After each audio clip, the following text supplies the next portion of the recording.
A name. Problem is, my naming sense easily veers into cringeworthy middle schooler territory with even the slightest trigger. Let's play it safe here. Wait, but I'm in a fantasy world. Wouldn't a cringy name not be cringy here? Alright, from today onwards, your name will be Clotho. Let's take care of each other, buddy. Clotho jumped up, jiggling intensely, then exploded into particles of light that were immediately sucked into my body. So this is what turning into a magical entity means. Going by Melfina's earlier explanation, I take it this means Clotho's been assimilated into my magic pool. Clotho, can you hear me in there? Although I couldn't hear Clotho's words, its feelings seemed to flow directly into me. It's really happy right now, I think. The telepathic connection works even without words, honey. This way, communication is possible between followers too. Oh, I can feel Clotho being a bit scared. Please be nice to it, Melfina. I think I'll call this the follower network. It's even faster than communicating with words, so I can see this being very useful during a fight. Next is summoning. If I've lost half of my MP from the contract just now, I should still have 10 megapixels left. Would that be enough? For a slime of this level, that's more than enough. Oh, and I forgot to mention this before, but a follower's HP reaching 0 means that it's dead, at which point the contract is forcibly dissolved. Just be mindful of that. So HP reaching 0 equals death in this world? From the sound of things, it doesn't seem like the classic gaming system of dying and reviving at a church or something exists here. Clotho is now a precious partner who's going to accompany me going forward. I've gotta be careful not to slip up. As long as even 1 HP remains, you can dispel the summoning and return the follower to your magic pool. Magical entities naturally recover HP and MP over time, so be sure to make good use of that. Oh, I see. That's a very helpful piece of information. Well then, since I have Melfina Sensei's stamp of approval, let's try out the summoning skill now. And since I'm not sure what my magical range is yet, let's just do it right here in front of me. In an instant, a magic circle appeared before my eyes. But it was already gone in the time it took me to blink, replaced by the figure of Clotho. Summoning is quite fast. Alright, so that's our first goal of the day accomplished. Now for the subjugation quest. Honey, you're going to make Clotho kill those of its own race? That's quite brutish of you, isn't it? Oh she. As I mentally berated myself for my lack of consideration, Clotho sent a thought my way. Slimes naturally follow a system of the strong absorbing the weak, so it's okay? You sure, Clotho? You don't have to force yourself, you know. Clotho jiggled its body in an effort to express its willingness to get started. Well, all right, as long as you're fine with it, I guess. I don't mind you absorbing the ones we defeat, but as proof of subjugation for our quest, I'm going to have to dissect them and take out the slime cores first, okay? Or so I had thought, but as it turned out, Clotho could already control its absorption process to selectively leave out the cores. I didn't have much MP left but, with that settled, I still wanted to try out a spell or two. So we set off in search of new targets. Hollow diamond, hollow diamond, hollow diamond, hollow diamond.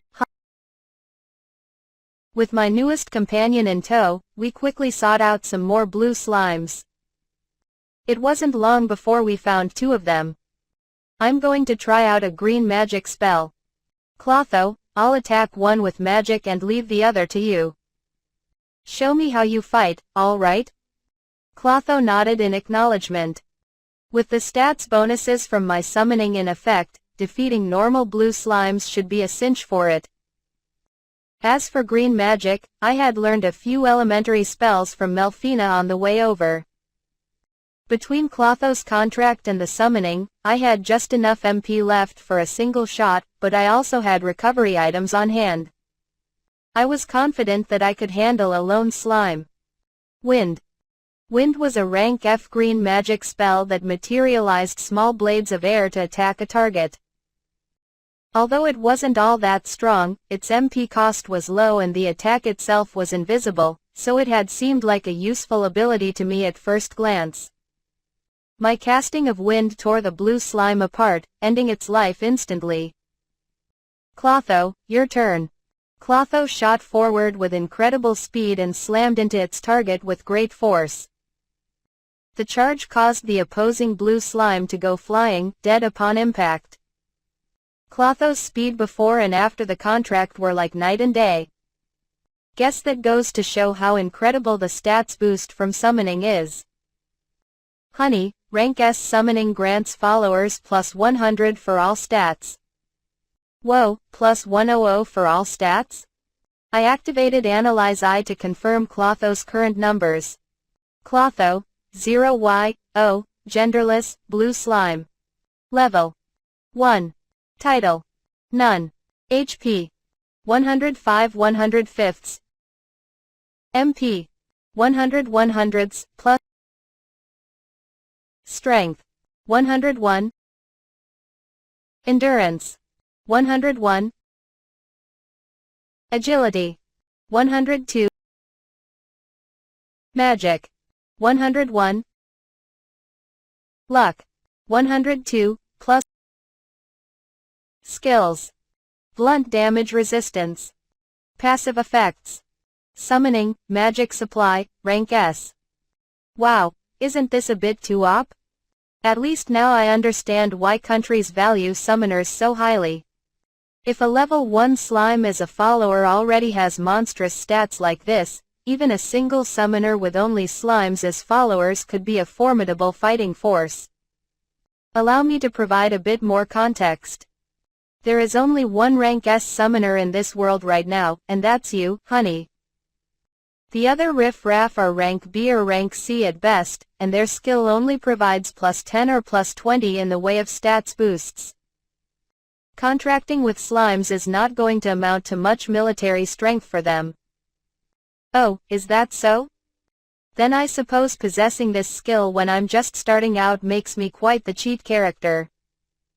And, is that the first time I've gotten praise from Melfina? Makes me kind of happy. A short while later, after Clotho had defeated our third slime, a fanfare rang out. Is that what I think it is? Is it that common mechanic of so many games? A screen appeared before me. Level up. Level 1 rightwards double arrow level 2. Kelvin, 23Y0, male, human, summoner. Level 2. Title. None. HP. 2020. MP. 23 35ths. Strength. 3. Endurance. 3. Agility. 9. Magic. 15. Luck. 12. Skills. Summoning, rank S, available slots. 8. Green magic, rank F, Analyze Eye, rank S, double growth rate, double skill points, experience sharing. Hollow Diamond, you have earned 100 skill points. Thanks to my passive skills, the amount of growth that I'd gained from leveling up was remarkable. As my build was going to need a ton of MP, this made me extremely happy. I had even received 100 skill points. Please check the skills tab in your UI. The points you received can be used to acquire new skills. Are things like this UI general knowledge here? The image appeared all by itself when I leveled up, too. Yes, it is general knowledge. One merely has to call for status inside one's mind to bring it up. From this UI, it is possible to confirm one's own stats, acquire skills, and manage party functions. However, it is not possible to read someone else's status without their express permission. Ah, so that's where Analyze Eye comes in, then. I guess this is a world where game-like elements are considered commonplace. I suppose no one thinks twice about it, seeing this sort of thing their whole lives. Right, let's see what options we've got here. I maneuvered to the Skills tab, which turned out to be a list of the names, effects, and costs of an incredible number of abilities. How many skills are there? Just so we're clear, this list does not contain all of the skills that exist. There are some that cannot be acquired until certain conditions have been met. Why is summoning so rare then? Didn't I just choose it normally from this list? No, you were a special case. The list that you chose from before your transmigration was what you might call a bonus list. So that means the bonus list probably isn't available from within this world? Well, never mind then. With Clotho keeping a watchful eye on our surroundings, I started scanning through the list of available skills. Isn't the cost for acquiring new skills kinda low? These rank F ones only cost 10 points. There are two kinds of skill points. Talent points, a certain amount of which one is born with, and growth points, which one receives upon leveling up. Although it varies from person to person, on average, people are born with 50 talent points and earn 5 growth points with each level up. Hey, but I earned 100 SP from my level up just now. Even considering the amount I get is doubled, it's off by an order of magnitude. The points that you used up before your transmigration were your talent points. Again, there is some variation depending on the skill, but in general, the cost of skills at rank F is 10 SP, rank E is 20, rank D is 40, rank C is 80, rank B is 160, rank A is 320, and rank S is 640. The only way to acquire higher rank skills is to work your way up from the bottom, which means that it costs a total of 1270 SP to acquire a rank S skill. Which means, a normal person who manages to reach level 100 would still only have enough points to get a rank B skill. Yes, that's what the math works out to. I'm level 1 right now, and I already possess 2 rank S skills. Well, you did give up your memories as payment. So basically, my current status is a compounding of cheats. Alright, I'll just tell myself that all otherworlders here are absurdly OP characters like me. Not that I know if there even are other otherworlders out there. Of course, all of the above only applies to the average person. There are incredible talents and frightening beings out there too, like the Demon Lord. Let's just not think about this anymore. The growth of my stats seems almost paltry in comparison to the growth of my skills, so as long as I don't do anything stupid, I should be able to avoid drawing unwanted attention to myself. For now, let's get back to Parth before taking a more thorough look at the skills list. And with that thought, Clotho and I finished up our subjugation quest. Having completed the quest without issue, I returned to Parth with Clotho unsummoned. Heading straight to the guild, I received my quest completion reward, then focused on finding an inn. When I turned onto what I thought was the right road, a horse-drawn carriage waiting by the curb came into view. It had a cage in the back that was large enough to hold people inside. Within the cage were the figures of several young girls who were likely slaves, with their heads bowed. All of them were wearing only a single sheet of cloth. Guess those are slaves? I still have empty summoning slots, so maybe it would be a good idea to purchase 1 or 2 to party up with, to have more fighting strength at my disposal. After all, I don't have a single adventurer acquaintance in this world. Amid my musings, the voices of 2 men, who were likely slave traders, reached my ears. I'll have you know, I got my hands on some incredible merchandise the other day. Look at this. She's an elf. Damn, man. Aren't they really hard to come by, with how rarely they leave their villages? This one looks a bit thin and gaunt, but I've heard it said that all elves are breathtaking beauties. I'm sure she'll shine if you give her just a little polishing. Unfortunately, she's actually a half-elf with mixed blood, but I managed to procure her at this price. You serious? Isn't that too good of a bargain to be true? Bawahaha. I suppose it means my talent as a merchant has started to shine. Although the conversation between the men was rather inappropriate for roadside banter, the term, elf, had caught my attention. After all, I had yet to see a single elf since coming to this world. My eyes followed the direction that the two slavers were looking in, and sure enough, there was a young girl with long ears. Her hair was a dull yellow, but it was clearly very dirty, which led me to suspect that its original color was probably blonde. For some reason, she was the only one under heavy lock and key. Is it because she's an elf? Ah! All of a sudden, she looked up and our eyes just happened to meet. Was it only for a few seconds? I found myself completely taken in by her beautiful emerald green eyes, unable to avert my gaze. The half-elf girl, however, quickly lowered her head again. What's the matter, honey? Nah, it's nothing. This is hardly the time for that. I barely have enough money for myself right now, let alone spare cash to buy a slave with. Let's think about it again after I have some more leeway with my finances. Well then, which road should we take? After a brief walk, we reached our destination. Is this the inn that Ange-san described? I had asked Ange-san to recommend an inn to me, and this was the one she had told me about. It turned out to be a 3-story brick building, with a sign depicting the silhouette of a small dancing fairy. The chimney rising from the roof was puffing out billows of smoke, likely due to the kitchen staff preparing dinner. Ange's top recommended inn for starting adventurers. That's easy on the purse strings, was it? The fairy's song, this has gotta be it. Let's head inside. When I opened the door, a stocky, matronly woman came over from behind the counter to greet me.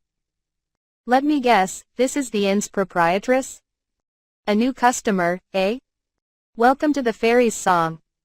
From the look of things, the establishment was a combination of eatery and inn. The first floor was filled with wooden tables, many of which were occupied by youngsters in the middle of eating. Yes, I am. I would like a room for the night, please. We hope you like it enough to continue staying with us. My name's Claire. Pleasure to have you. I'm Kelvin. I've heard that the food here is delicious. I'm already looking forward to it.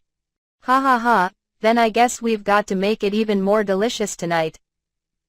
After I paid the lodging fee, Claire-san showed me to my room while providing general information about the inn, meal times, washing, and so on. Phew, I can finally take a breather. Only. I'd expected this, but to think they really don't have a bath. Only the royal castle and mansions belonging to nobles have baths. Commoners generally either take a dip in the river or wipe themselves down with a wet towel. Living without a bath is really tough on a Japanese person. I definitely plan to live in a house with a bath someday. Excited about adding this to my growing list of goals, I reopened the Skills tab in my UI. I had narrowed down my choices earlier and now made a beeline for a particular skill. There it is. Concealment, Rank F, SP cost 10. Ability to conceal one's status against Analyze I up to rank F. Also provides protection against detection skills up to rank F. Acquiring this skill was a top priority, as it would help me to protect my own stats and abilities. According to my earlier conversation with Melfina, the skills that I owned were impossible to acquire through normal means. If I was found to be in possession of such skills at level 2, it would definitely draw unwanted attention, so I raised concealment straight up to rank D without hesitation. After all, I had more than enough fighting strength for the kinds of enemies that I would be dealing with for now. This should do as a temporary countermeasure against someone else's Analyze I. To be honest, I'd still like to raise it to rank B as soon as possible, though. I decided to continue focusing on subjugation quests going forward.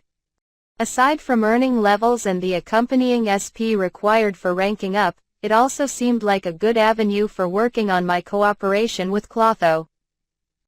Speaking of which, after defeating our 5th blue slime earlier, Clotho had also leveled up and earned itself 10 growth points. I've found quite an excellent ally, if I do say so myself. With those 10 points, it had even acquired a new skill. Absorption, rank F, SP cost 10. The ability to absorb magic and convert it into energy. Effective against magic attacks. A higher skill rank increases the effectiveness of absorption. I thought it a rather interesting skill. Clotho could use the absorbed energy to heal itself or even as a form of attack. With a high enough rank, the skill might enable Clotho to completely negate magic attacks. I was quite excited to witness my new partner's ongoing development. But you know, today's fights were far too easy. Neither Clotho nor I took any damage at all. Blue slimes are monsters that even beginning adventurers can safely hunt. It would have surprised me to see you struggling against opponents of this level. However, there are individual creatures with abnormally high levels who may have evolved into a different race, so never let your guard down. Do all monsters evolve when they reach higher levels? Level is not the only condition for a monster's evolution. There are many other factors, including its surrounding environment and preferred diet. This is especially true for slimes, which have a very wide range of evolutionary paths. Even I cannot predict what Clotho will become. If it's something that even Melfina can't predict, it'll really be something for me to look forward to. So, you can evolve into many different types of beings, eh, Clotho? I'll be looking forward to it. I could feel the slime returning a lively acknowledgement inside my head. And with that, I headed downstairs for dinner. I had been too engrossed with fighting during lunchtime to eat anything. So I was more than ready to try my very first meal in this wild new world.